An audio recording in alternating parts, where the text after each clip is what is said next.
오늘도 이 시간도 하나님이 주신 은혜가 우리 가운데 충만하기를 간절히 소망합니다. 오늘 말씀의 제목은 왜 우리를 주목하느냐입니다. 오순절 다락방 사건 이후로 성령 강림의 역사가 있은 이후로 성령의 여러 가지 행하시는 역사들이 성도들 가운데 또 사도들 가운데 많이 나타납니다. 먼저는 성령 충만의 역사로 다른 언어가 나오는 그러한 은사가 나타났었죠. 그래서 나가서 복음을 전할 때 사람들이 저 사람들이 세술에 취했나 보다 이렇게 막 희롱하다가 이렇게 조롱하다가 베드로가 설교하면서 너희가 그 죽인 예수 그 예수께서 약속하신 성령이 임하셔서 그래서 그 약속대로 우리가 이 은사로 성령 충만으로 이러한 은사를 베푸는 것이다. 그러면서 너희가 회개하지 않으면 안 된다는 그런 이제 설교들을 쭉 하면서 그렇죠? 예수 그리스도를 하나님이 보내신 예수 그리스도를 너희가 못 박았다. 이런 이제 설교를 할 때 사람들이 찔려서 우리가 어떡할꼬 막 이러면서 이제 회개하죠. 그랬을 때 그들에게 복음을 제시하면서 그들이 그날에 이제 예수를 믿는 사람들이 3,000명을 더하는 그런 역사가 있었어요. 이제 그러면서 예루살렘 교회가 형성이 된 겁니다. 예루살렘 교회가 그러면 어디서 모였느냐? 이거는 조금 논란이 있어요. 어떤 분들은 이제 성전에서 모여서 예배를 드렸다. 또 어떤 분들은 그 처음에 기도했던 마가 다락방을 중심으로 또는 제3의 장소에서 예배를 드렸을 것으로 여러 가지 이제 추측들을 합니다. 그러나 분명 성전에서만 모이지는 못했을 거예요. 왜냐하면 성전은 여전히 그 대제사장들과 또 장로들 또 서기관들 이런 사람들이 그곳을 다 자리 잡고 있기 때문에 가서 마음껏 복음을 전하고 이렇게 하다가 보면 잘못하면 그들도 잡혀서 그들도 즉시 공회에 넘겨져서 죽을 수 있는 그러한 위험들이 있거든요. 그렇기 때문에 공개적으로 그곳에서 어떤 복음을 전하거나 그런 일이 초기에는 좀 어려웠을 거예요. 그러니까 아마 제3의 장소에서 예배를 드리는 처소로가 아마 만들어졌을 겁니다. 그래서 그곳에서 예배를 드리고 그러한 모습이 있었을 텐데 그런데 오늘 본문의 3장 1절에 보면 제9시 기도의 시간에 그 3장의 1절에 보면 제9시 기도 시간에 베드로와 요한이 성전에 올라갈세 이렇게 나와요. 기도 시간에 성전에 올라갔다. 그러니까 이거는 말 그대로 기도하러 올라간 겁니다. 기도하러 성전에서 경건한 기독교인들이 아니라 경건한 유대인들은 기본적으로 하루에 3번을 기도합니다. 언제 기도하냐면 3시, 6시, 9시. 그래서 여기는 9시에 기도했다라는 것은 마지막 기도 시간입니다. 우리의 시간으로 계산하면 9시, 정오, 3시 이렇게 되는 거예요. 낮 동안에 3번의 기도를 이렇게 하도록 돼 있어요. 그래서 베드로와 요한도 마찬가지로 그 성전에 기도하기 위해서 올라간 겁니다. 근데 이제 어떤 분들은 해석을 좀 달리합니다. 왜냐하면 성전은 이미 예수 그리스도의 죽으심과 부활을 통해서 성전의 기능을 잃어버렸어요. 그렇죠? 예수님이 뭐라고 그러셨어요? 성전은 허물라 내가 3일 만에 짓겠다는 얘기를 하시죠. 그런데 그 의미가 예수 그리스도가 죽으시고 부활하심을 통해서 성전의 모든 기능을 다 성취하셨고 또 절기와 모든 그런 제사와 이 모든 걸 다 예수님이 성취하셨기 때문에 성전은 더 이상의 기능이 없는 거예요. 그러니까 그곳에서 어떤 제사나 이런 것에 제자들이나 또는 그 성도들이 가서 참여할 이유가 없습니다. 그런데 왜 이 요한과 또 이 베드로가 그 성전을 향해 나아갔을까? 기도 시간에 분명히 기도하러 간 것으로 보이는데 그래서 성경 그 해석하는 분들 중에 어떤 분들은 대표적으로 이제 칼빈 같은 분들도 기도하러 간 것이 아니라 가서 복음을 전하러 많은 사람이 모이니까 복음을 전하러 간 것이 아닌가 이렇게 해석을 하더라고요. 뭐 일리 있는 해석이긴 하지만 그러나 그것만은 아닌 것 같아요. 왜냐하면 이후에도 베드로는 그 시간을 맞춰서 기도하는 습관이 분명히 있었거든요. 그렇죠? 고넬료에 대한 환상을 하나님께서 보내시기 위한 환상을 볼 때도 기도하는 시간이었어요. 그래서 베드로나 또 나머지 사도들도 여전히 기도에 대한 전통은 지켜왔던 거예요. 그래서 성전에서 기도하는 것 그렇다고 해서 성전에 의미가 있는 게 아니라 기도하기 좋은 곳이 성전이었으니까 성전에 가서 기도하는 거예요. 그렇죠? 예, 우리가 신약 교회에서는 지금 우리가 이 건물을 제가 여러 번 얘기하지만 건물이 중요한 것이 아니라 건물에서 예배드리는 우리가 중요한 거예요. 예, 우리가 교회인 겁니다. 건물은 건물이에요. 그러나 우리가 예배드리는 장소이고 우리가 기도하는 장소이기 때문에 이 건물도 중요한 것이다라고 얘기를 드렸어요. 이건 마찬가지인 겁니다. 성전은 이미 기능을 잃어버리고 그 모든 것은 예수님이 다 성취하셨지만 그러나 기도하기 위해서 거기가 가장 좋은, 여러 사람들이 다 기도하고 있으니까 기도하기에 좋았던 곳이에요. 그러니까 그 좋은 전통을 이어받아서 그 기도의 전통을 그대로 이어갔던 거예요. 초대교회에서도 마찬가지고. 예. 그러니까 우리가 대표적으로 보면 안식일의 규례, 십계명에서 우리가 십계명을 다 지금도 지키잖아요. 십계명을. 그런데 그 중에 보면 제3계명의 3계명에 안식일을 기억하여 거룩히 지키라라고 얘기를 하는데 그러면 지금도 안식일을 지켜야 되나요? 안식일은 언제냐? 금요일 날 해질 때부터 토요일 날 해질 때까지. 그럼 토요일입니다. 토요일. 예. 그러니까 지금 안식일교라든가 여호와 증인이라든가 이런 사람들은 토요일 날 예배를 드려요. 예. 그래서 토요일 날 예배를 드렸다는 것이 잘못이 아니에요. 예. 필요에 따라서는 토요일 날 예배 드릴 수 있죠. 왜냐하면 주일 날 못 오는 사람을 위해서 토요일 날 예배를 만드는 교회들도 있어요. 근데 무엇이 문제냐면 예배를 드리는 게 문제가 아니라 안식일을 지킨다는 게 문제인 거예요. 그러니까 안식일은 이미 예수님께서 그 모든 절기와 모든 규례를 다 율법을 다 완성시키셨고 다 성취하셨기 때문에 안식일을 지킬 이유가 우리는 더 이상 없어요. 그래서 우리는 주일을 지키는 겁니다. 부활하신 날을 기념해서 주일을 지키는 거예요. 그래서 우리가 주일을 지킴으로써 이곳에서 예배드리는 것은 안식일의 그 정신, 안식일에 그 거룩히 지켜야 될 그 정신을 그대로 주일로 갖고 온 거예요. 그래서 우리가 안식일을 안 지키는 것은 아닙니다. 근데 그것을 날짜로 지키는 것이 아니라 주의 날, 안식 후 첫날 예수님의 부활하신 날에 우리가 그 안식일의 그 정신을 그대로 지키고 있는 거예요. 그런데 반면에 토요일 날 예배를 드리는 그들은 뭐냐? 예수 그리스도를 인정하지 않는 거예요. 그러니까 그 사람들은 안식일을 지키는 날짜에 목적이 있기 때문에 그날을 지키는 거예요.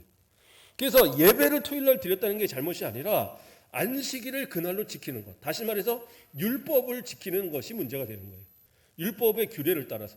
그래서 그 사람들은 어떻게 여행족이나 안식일 사람들도 마찬가지지만 구약에서 먹지 말라는 음식을 지금도 안 먹습니다. 그 사람들. 돼지고기 안 먹어요. 그리고 소고기나 양고기만 먹습니다.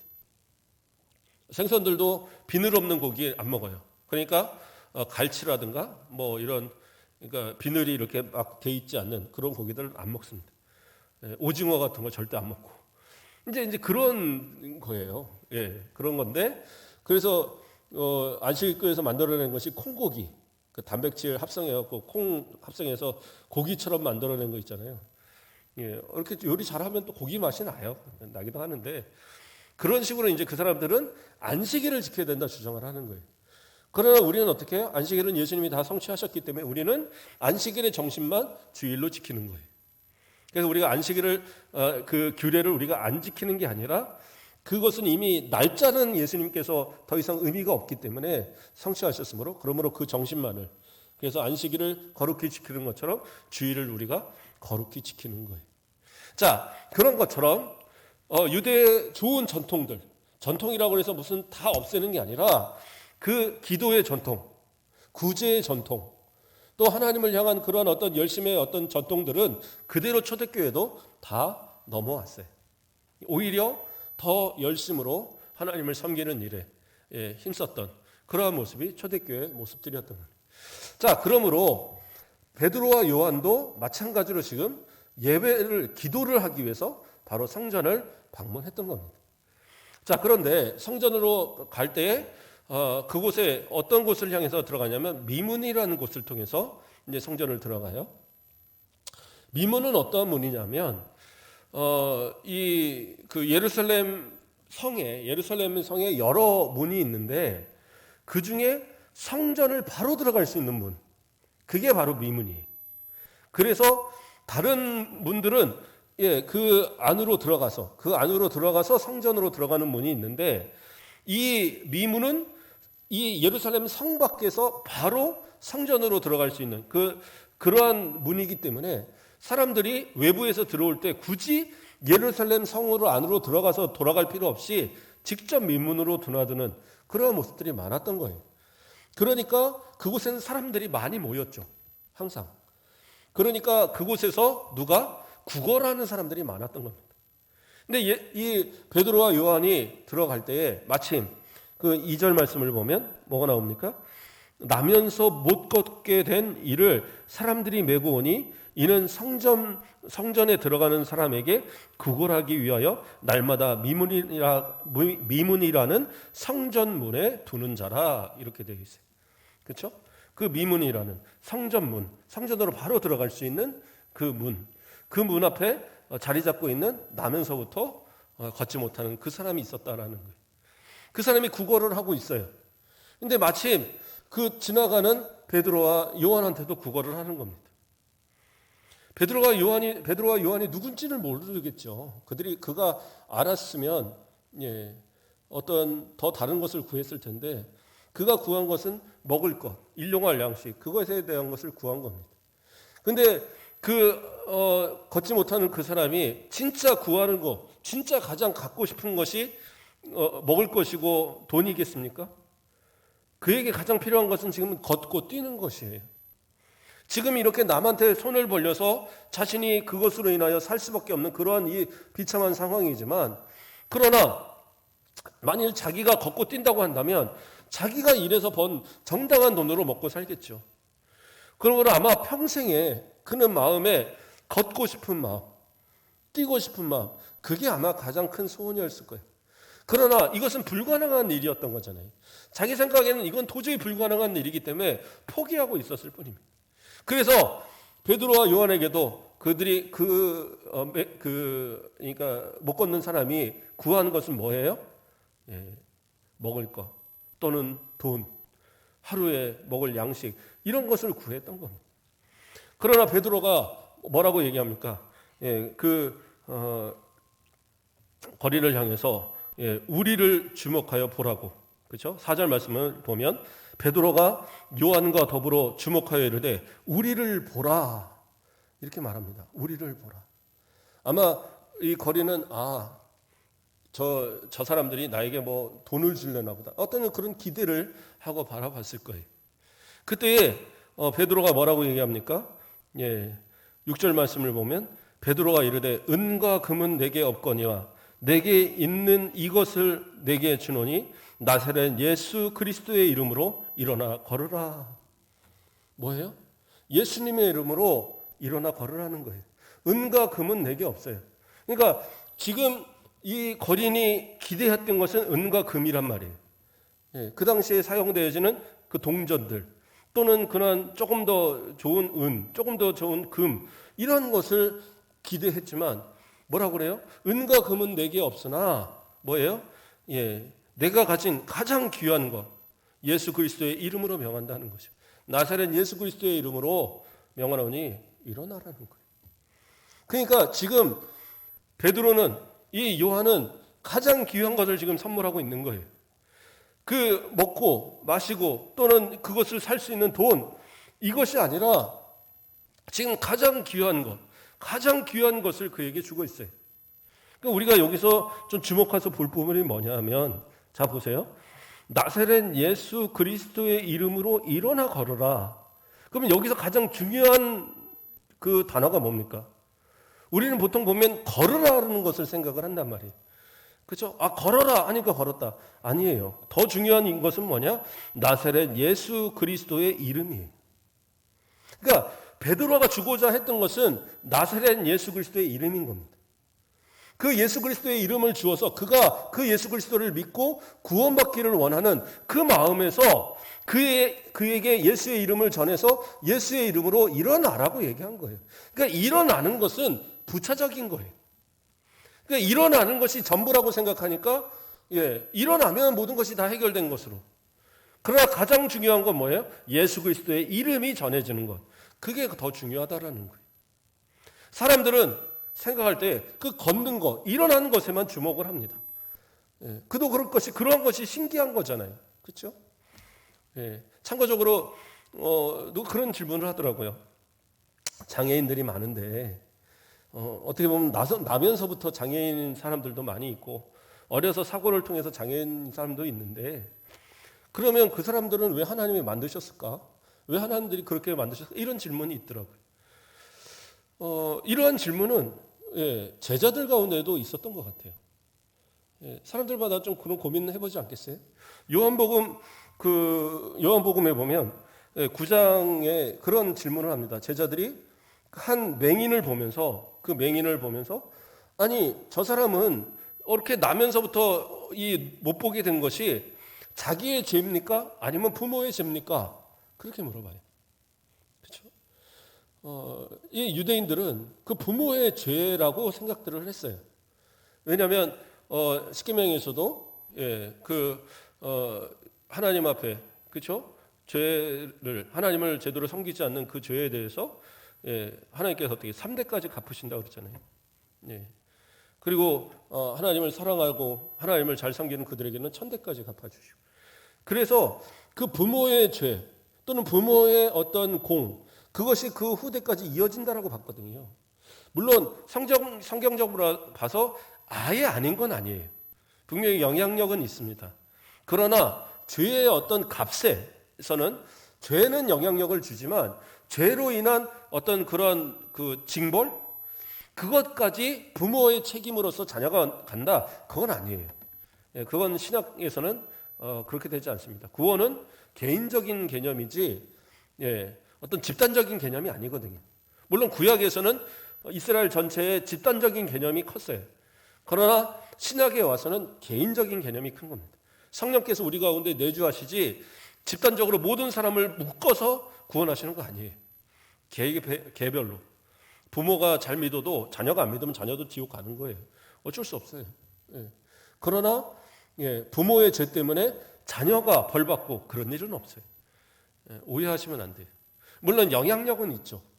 그러니까 죄에 대한 영향은 있습니다. 부모가 죄를 지면 자녀들도 그 죄에 노출되기가 쉬워요.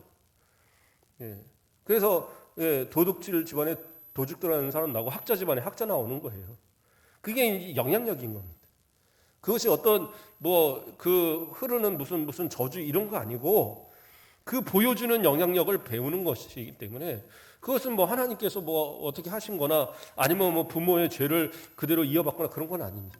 그래서 그 맹인의 그 일을 제자들이 물어봤을 때 예수님이 뭐라고 얘기하시냐면 그것은 그 맹인의 잘못이 아니다라는 거예요. 부모의 잘못도 아니다. 하나님께서 하나님의 일을 하시기 위하여 하나님의 일을 나타내시기 위하여 예비된 것이다라고 얘기를 합니다. 그러니까 무슨 얘기냐면 이런 장애인들도 사실은 그래요. 우리의 눈으로 보기에 장애인인 거지 하나님 앞에서는 독립적인 인격체고 완전한 인격체인 거예요. 그렇지 않습니까? 사람마다 다 어딘가 불편한 부분들은 누구나 다 있습니다. 저도 불편한 부분들이 여러 군데 있어요. 보기에는 멀쩡해 보이지만 대표적인 얘기로 저는 냄새를 못 맡습니다. 냄새를 거의 한 95%는 못 맡아요. 한 5%는 맡는 것 같아요. 아주 심한 냄새, 죽기 직전의 냄새 이런 거는 이제 맡아요. 그런데 그거 외에는 거의 못 맡습니다. 그래서 집에서 맨날 솥 태워 먹고 데워 먹겠다고 데웠다가는 그냥 바로 그냥 태워 먹고 한두 번이 아니에요. 그래서 아주 유명합니다. 우리 집안에서. 근데 냄새를 전혀 몰라요. 그러니까 그 정도로 이제 코가 좀 망가졌는데 그런데 이제 그러한 것처럼 저도 그럼 장애잖아요. 이게 장애고 또 우리 안경 쓰신 분들 이 정상적으로 안경을 잘 쓰고 있는 안 쓰는 분들에 비하면 그것도 장애란 말이에요. 그러니까 누구 하나 불편한 부분들이 다 있는데 그것이 어느 정도 보편화되니까 괜찮은 것처럼 보이는 거지. 그렇죠? 어떤 분이 불편하다고 그래서 그것이 무조건 잘못이냐? 아니요.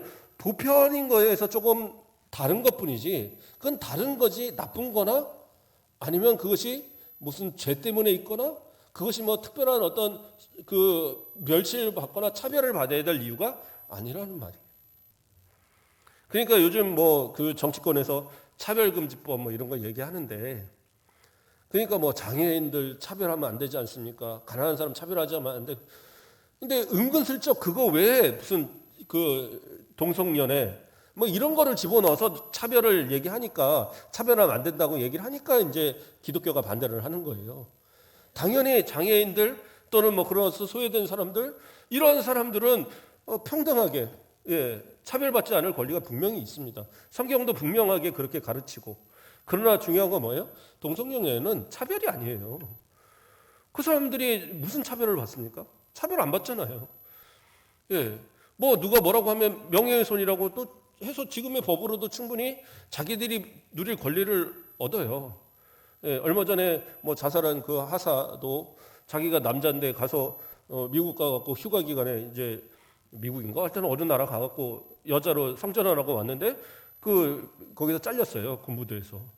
그래갖고 법에 소송 걸어놓고 본인은 죽었단 말이에요. 그런데 소송에서 이겼어요, 그 사람이. 우리나라 법이 좀 이미 그렇게 많이 바뀌어 있어요.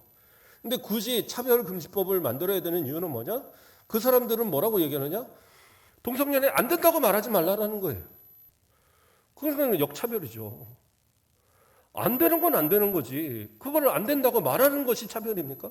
아니요. 그 사람들은 충분히 자신들의 인신공격을 당하거나 어떤 뭐 그 자신의 삶에 있어서 피해를 보거나 충분히 구제받을 수 있는 모든 제도가 다 있어요. 그러나 뭐예요? 도덕적인 부분이나 혹은 자신이 그러한 한 일에 대해서 그것이 옳지 않다라고 말하는 것이, 그것이 차별은 아니다라는 거죠. 도둑질하는 사람 도둑질하지 말라고 그래서 그거 차별입니까? 아니잖아요. 남들을 향해서 뭐 뭔가 그 주먹질하는 사람, 그 사람 하지 말라고 그래서 그게 차별입니까? 아니잖아요. 그러니까 뭔가를 향해서 반대하는 것은 차별이 아니에요. 근데 그것을 차별이라고 말하는 그것이 오히려 역으로 차별하고 있는 거예요. 그래서 우리가 그런 차별금지법을 교회가 반대하는 거예요. 그러니까 성도들도 명확하게 아셔야 돼요. 아니, 좋은 건데 왜 반대합니까? 아니에요. 반대를 할 수 있는 권리도 민주주의입니다. 반대하지 못하면 오히려 그게 공산주의죠. 하나님 앞에서 그러한 우리의 바른 시각을 가져야 돼요. 그러나 소외되거나 장애인들 이런 사람들은 결코 어떤 차별받아서는 안 되죠. 우리의 은연 중에 그들을 차별하거나 이러한 모습이 절대 있어서는 안 돼요. 자, 좀 옆으로 샜는데 다시 말씀을 들어갑니다. 그래서 이 사람을 향해서 그 걸으라는 것이 중요한 게 아니라 그 예수 그리스도의 이름을 전한 그 베드로의 선물인 거예요. 예수 그리스도를 선물 받았어요. 그리고 그 오른손을 잡아 일으킵니다. 그러니까 그 발과 발목에 힘이 생겨서 평생 한 번도 걸어보지 못한 그가 일어나 걸어요. 걷는 정도가 아니라 힘이 생기니까 뛰어요. 그래서 이 베드로와 요한과 함께 성전으로 들어갔어요. 그냥 들어간 게 아니에요. 거기서 뭐 하나님을 찬양합니다. 성경은 그렇게 간단하게 표현하고 있지만 그러나 그 모습을 모든 사람이 다 볼 만큼, 그래서 9절 말씀을 보면 모든 백성이 그 걷는 것과 하나님을 찬송함을 보고 이렇게 나와요. 그러니까 그냥 조용히 들어와서 할렐루야 할렐루야 이게 아니라 막 그냥 무슨 발광을 한 거예요, 완전히. 누가 보면 미친 사람처럼 막 뛰면서 할렐루야 할렐루야, 내가 걸어요 하나님 영광 막 그러고 돌아다닌 거예요. 그러니까 사람들이 도대체 뭐야 하고 봤는데 평생을 그 앞에서 구걸하던 사람이니까 이 미문으로 성전을 드나드던 모든 사람들은 이 사람을 알아봤어요. 저 사람 분명히 못 걷는 사람이었는데, 내가 매일 적선하던 사람이었는데 저 사람이 어떻게 뛰지? 저 사람이 어떻게 그렇게 달리지? 이거 이상한데? 그리고 이제 놀라기 시작하는 겁니다. 그리고 못 걸었던 그 사람이 걷고 나니까 이렇게 하나님을 찬양하다가 이제 이 베드로와 이 요한에게 더 말씀을 듣고 싶은 거예요. 이들과 그냥 헤어지기 싫은 거예요. 그래서 예수 그리스도의 이름이 무엇인지, 더 하나님의 복음이 무엇인가를 듣고 싶은 마음에 그를 붙들어요. 그를 붙들어서 어디로? 솔로몬의 행각이라고 하는 그 성전 안에 있는 여러 그 방 같은 곳이 있는데 그 가운데 하나인 그 솔로몬의 행각이라는 그곳으로 가서 그곳에 붙들어 앉는 거예요. 그래서 도대체 예수 그리스도의 이름이 뭔데 뭔데 나를 이렇게 거둘 수 있게 합니까? 이것이 어떻게 된 일입니까? 막 물어볼 거 아니에요. 그러한 모습으로 이렇게 딱 모여 있으니까 그때 이제 사람들이 이야기하는 거예요. 10절 말씀을 보면 그가 본래 성전 미문에 앉아 구걸하던 사람인 줄 알고 그에게 일어난 일로 인하여 심히 놀랍게 여기며 놀라니라 이렇게 나오죠. 심히 놀랍게 여기며 놀라니라. 놀란다는 걸 두 번 말합니다. 이 의미는 뭐냐면 놀라 자빠질 뻔했다는 얘기예요. 거의 놀라 자빠지는 그런 상황. 예, 이건 도대체 있을 수 없는 기적을 보니까 사람들이 다 놀란 거예요. 그리고 이제 그 다음에 어떻게 합니까? 11절 말씀에 아까 말한 것처럼 나은 사람이 베드로와 요한을 붙잡으니 모든 백성이 크게 놀라며 달려나아가 솔로몬의 행각이라 불리는 행각에 모이거늘. 그렇죠? 그러니까 그 거린이었던 그 사람이 베드로와 요한을 끌고 솔로몬의 행각으로 가고 사람들도 다 같이 합류가 돼서 그 앞에 그렇게 가서 지켜보고 있는 거예요.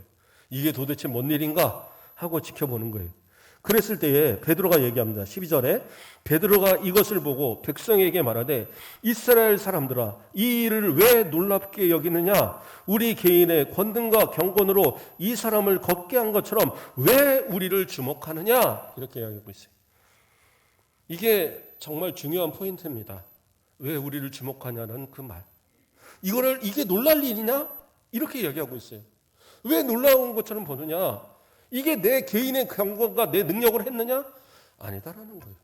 내 능력으로 한 게 아니라 예수 그리스도의 이름으로 한 것인데 하나님의 능력으로 한 건데 전능하신 하나님, 그 하나님의 능력, 예수 그리스도의 능력, 그 능력으로 안 될 게 뭐 있냐라는 거예요. 이것은 당연하게 되는 것인데 왜 이것 때문에 우리를 주목하고 있느냐라는 거예요. 사실은 이것이 사도의 올바른 생각이었고 우리 모든 성도들 또 특히 목회자들의 올바른 생각이어야 합니다. 어떻게 보면 지금 은사의 두 번째 은사가 나타났어요. 처음엔 다른 언어를 말하는 은사가 있었고 이것은 뭐예요? 신유의 은사잖아요. 정말 놀라운 은사입니다. 이걸 잘 이용하면 이것으로 인하여 사람들이 베드로를 따르게 하고 요한을 따르게 할 수 있는 그러한 이유도 됩니다. 그러나 오히려 어떻게 해요? 자신을 향하여 주목하지 말으라. 이것은 하나님의 능력이고 예수 그리스도의 이름의 능력이지 나의 능력이 아니다라고 철저하게 배제합니다. 오늘날 많은 사람들이 물론 이제 이미 어느 정도 지나갔지만 옛날 항상 한참 부흥회가 이 나라를 휩쓸 때, 그렇죠? 기도원들이 이 나라를 막 휩쓸 때 그때 뭐 여러 은사 집회들이 많았어요. 귀신을 쫓는다, 뭐 병을 고친다, 신유의 은사. 그래서 막 고쳤다, 병을 고쳤다, 믿음으로 나았다라고 해라, 막 뛰어라. 그러고는 며칠 뒤에 돌아가시는 분들, 뭐 한 달 뒤에 또 돌아가시는 이런 분들이 일들이 비일비재했습니다. 물론 낫는 일들도 많이 있었어요. 그런데 사람들은 보통 내가 은사가 있어서, 내가 신의 능력이 있어서 내가 기도하니까 그러니까 낫는 것처럼 그렇게 설교를 하는 거예요. 그러니까 사람들은 항상 그 성도들은 어떻게 해요? 그 사람에게 자꾸 집중을 하는 거예요. 그 사람에게 집중을 해서 그 사람의 말이라면 그냥 뭐든지 그냥 그 정답인 것처럼 성경이 아닌 얘기를 막 떠들어도 그게 맞는 것처럼. 그러니까 신유 집회한다고 실컷 하면서 한 1시간, 2시간 동안은 전혀 다른 얘기만 떠들다가 자, 지금부터 기도합시다. 기도받을 사람 나오세요. 그래 놓고 안 나오면 그 사람 믿음이 부족한 거고 나오면 이것이 내 신유의 은사고 이건 말도 안 되는 얘기예요. 신유의 은사는 그런 식으로 활용하는 게 아니에요. 철저하게 베드로는 뭐라고 얘기합니까? 왜 우리를 주목하느냐? 이건 내 경건의 능력도 이것은 내 능력의 것도 아니다라고 분명히 얘기를 하고 있어요. 이것은 뭐예요? 오로지 복음을 위해서, 복음의 전파를 위해서 하나님이 특별하게 해주시는 거예요. 그러니까 다른 언어도 또 이 신유의 은사도 뿐만 아니라 모든 은사는요 복음을 위해서 주시는 부차적인 거지 그게 주가 되면 안 돼요. 정말 하나님께서 주시는 은혜로요. 뭐 기도받고 하는 거 제가 안 된다고 하는 게 아니라 기도 받으러 오시라고 얘기하잖아요. 기도 받는 거 중요합니다. 목회자는 예수의 이름으로 축복할 수 있는 권한을 가졌어요. 하나님이 주신 권한이고, 그렇기 때문에 기도하는 거, 축복하는 건 당연한 겁니다. 그러나 이것이 마치 내가 특별한 능력이 있어서 내가 기도한 모든 것이 다 돼? 그건 아니란 말이에요. 그런 건 아니에요. 주의 종은 축복하고, 그러나 본인의 믿음으로 기도할 때에 그 축복이 본인에게 이루어지는 거예요. 저도 기도의 체험들, 여러 가지 은사의 어떤 체험들을 참 많이 했던 경험들이 있어요. 그러나 제가 어떤 그러한 은사가 있다 이런 얘기는 하지 않습니다. 예, 어쩌다 한번 일어났다고 그게 은사입니까? 그건 아니잖아요. 예, 저도 목사 안수 받은 지도 오래됐고, 저도 교육자 생활한 지가 그래도 오래됐더라고요. 제가 2003년도부터 전도사 생활을 시작을 했으니까. 그 오랜 동안에 무슨 일이 없었겠어요. 예, 누가 돌아가신다고, 응급실에서 이제 돌아가신다고, 우리 어머니 위해서 기도 한 번만 해주세요. 목사님 기도 한 번만 해주세요. 그래갖고, 뭐 담임 목사님이 갈 건 아니고, 그때 제가 부목사니까, 그럼 제가 가죠. 그리고 이제 응급실 갔어요. 한쪽에 몰아놓고 있는데 의사도 포기를 했더라고요. 그리고 이제 돌아가시기만 기다리고 있는 거예요. 얼굴도 시꺼매져갖고. 그래서 임종 기도를 하는데, 참 놀라운 게 임종 기도를 하는데 임종의 기도가 안 나오는 거예요. 그런 체험이 있더라고요. 예. 그래서 하나님 도와주시고 힘주시고 뭐 그런 기도를 했어요. 신기하게 안 나오더라고요. 이 영혼을 받아달라는 기도를 해야 되는데. 그래서 하여튼 기도하고 왔어요. 그러니까 이제 고마워하죠. 근데 그 저녁쯤에 전화가 왔어요. 권사님, 목사님 왜요? 우리 어머니가 사셨어요. 살아나셨어요. 그래서 어떻게 또 잠깐 깨어나신 건가요? 아니요. 멀쩡해지셨어요. 그래갖고 얼굴도 빛도 돌아오고, 예, 이 심폐소를 하니라고 여기 뼈가 다 부러진 거예요. 그러니까 막 전혀 의식도 없던 분이 의식이 돌아오니까 아파 막 그러고 다음 날부터 또 밥을 먹고 바로 그냥 이제 회복이 되시는. 예, 그러니까 그분이 참 저한테 고마워했어요. 그러나 그게 제 능력인 아니에요. 하나님이 하신 거죠. 필요하니까 살리신 거죠. 제가 진짜 무슨 신유의 은사가 있다? 그러면 뭐 우리 친척들 누구 돌아가시기 전에 가서 기도하면 다 나야 되는데 안 그러시더라고요. 다 돌아가시더라고요. 예. 하나님께서 필요에 따라서 하시는 거예요. 필요에 따라. 그렇기 때문에 목회자는 간절히 기도는 하죠. 하나님 들어주셔서 질병을 낫게 해주시고 우리 성도들의 일들이 잘 되어지고 계획하는 일들이 은혜 가운데 잘 이루어달라고 간절히 기도합니다. 그래서 우리 성도들이 기도할 때 하나님께서 그 기도로 또 중보의 기도로 함께해서 그것이 잘 이루어지도록 하나님 복을 주시기를 믿는 마음으로 그렇게 기도하지만, 그러나 그것이 내 능력은 절대 아니라는 거예요. 그렇죠? 뭐 이외에도 여러 가지 일들은 많이 있었어요. 뭐 저도 귀신 들린 친구 어머니도 이렇게 가서 하룻밤 꼬박 새면서 이렇게 귀신 쫓는 것도 해봤고 아무것도 모르고 가서 했지만 뭐 하자 그러면 많이 있습니다. 저도 뭐 방언도 할 줄 알고 뭐 여러 가지 마음만 먹으면은 조금만 제가 뭐 하면은 오늘 은사 집회 한번 할까요? 할 수 있어요. 저도 그거 다 보면서 자랐으니까. 그런데 그게 아니더라고요. 그건 나를 주목하게 하는 거지 하나님을 주목하게 하는 게 아니더라고요. 그러니까 그렇게 온 그 전국이 휩쓸던 그들이 지금 다 어디 갔어요? 교회들이 왜 쇠락합니까? 말씀을 제대로 가르치지 않고 진짜 신앙을 가르치지 않고 사람을 따르게 하다 보니까 사람 무너질 때 다 같이 무너져 버리는 거예요. 그런 일이 있어서는 안 돼요. 사람을 주목하지 말고 누구를요? 하나님을. 사람을 주목하지 말고 누구를요? 예수 그리스도를 주목해야 된다는 거예요. 지금 베드로는 그 얘기를 하고 있는 겁니다. 이 은사에 주목하지 마라. 이거 아무것도 아니다. 이거는 하나님의 능력으로 그냥 이루어지는 거야. 이게 아니라 뭐에 집중해야 합니까? 그 거린한테도 그가 주었던 것은 예수 그리스도의 이름이었고 지금 이들이 주목하기를 원하는 것도 결국엔 예수 그리스도의 이름에 주목하기를 원하는 거예요. 그래서 이제 설교를 시작하는 겁니다. 설교를 시작하면서 뭐라고 그래요?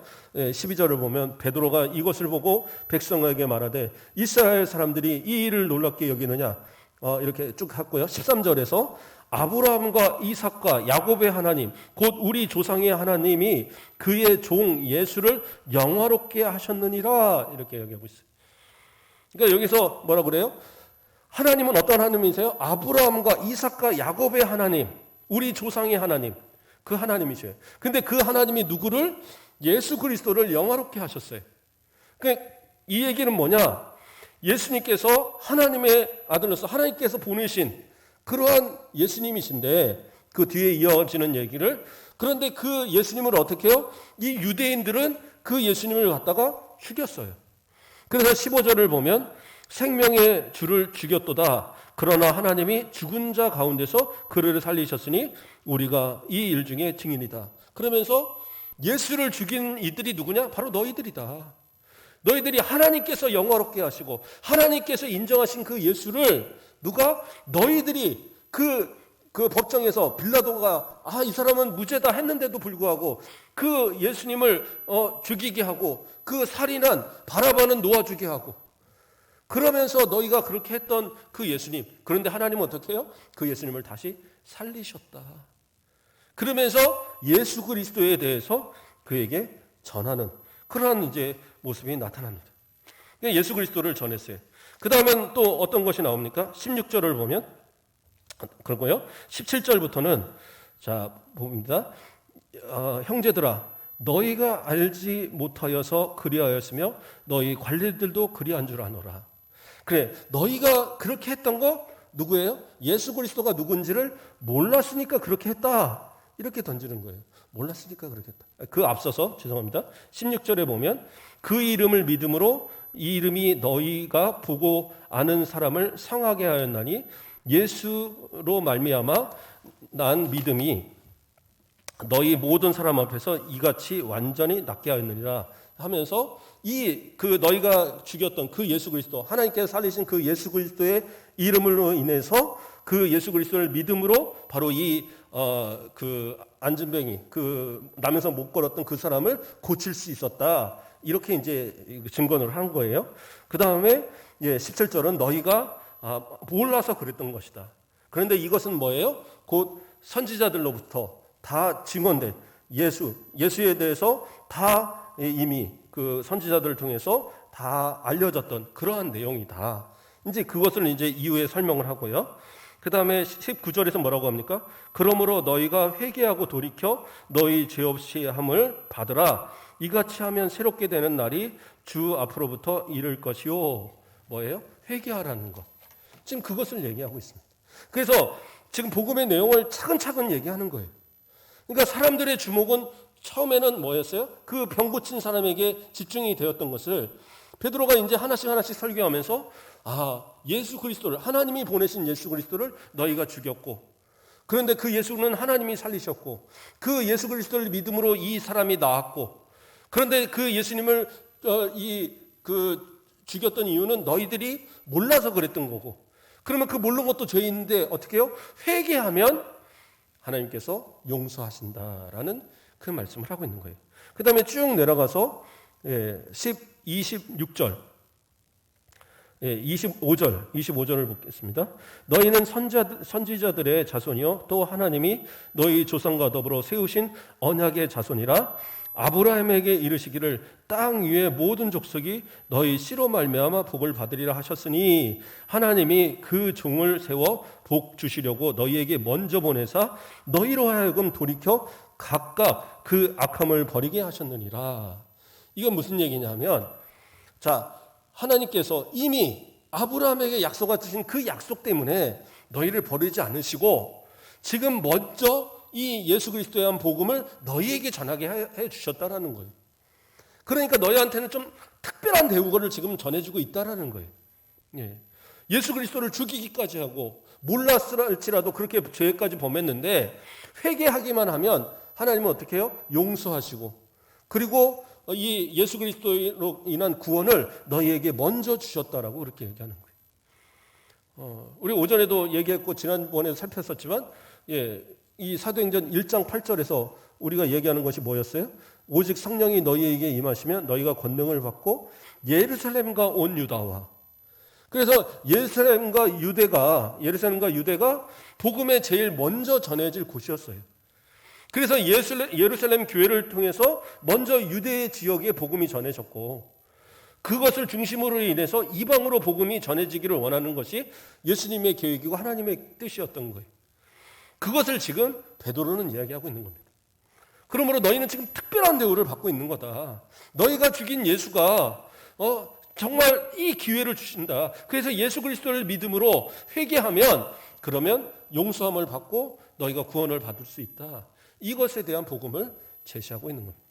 그러니까 첫 번째 설교에서는 3,000씩 막 회개하는 역사가 있었어요. 근데 두 번째 설교에서는 그 결과는 나오지 않습니다.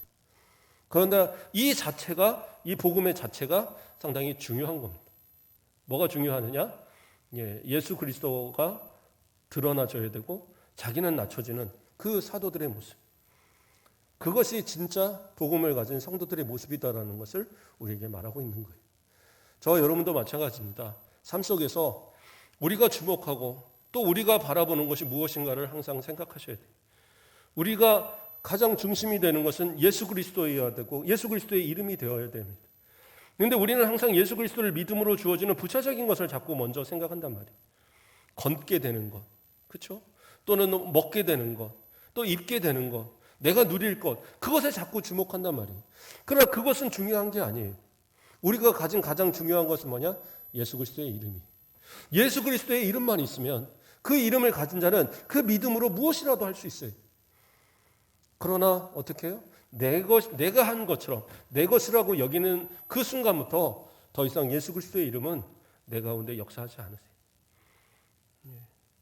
오늘 하루 또 한 주간을 살아가시는 동안에 우리 그 마음속 안에 예수 그리스도의 이름만을 가지시길 바랍니다.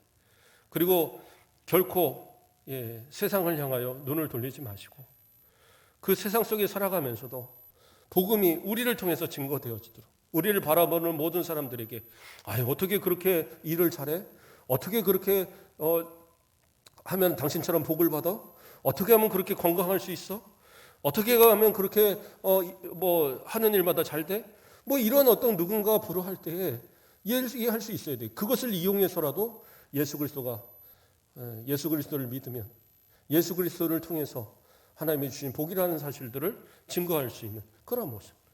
또한 그런 모습이 우리의 모습이 되어야 할 줄 믿습니다. 삶의 모든 부분에서 오직 예수만이 드러나고 예수만이 우리 중심에 거하시는 복된 성도들 되시길 주님의 이름으로 축복합니다.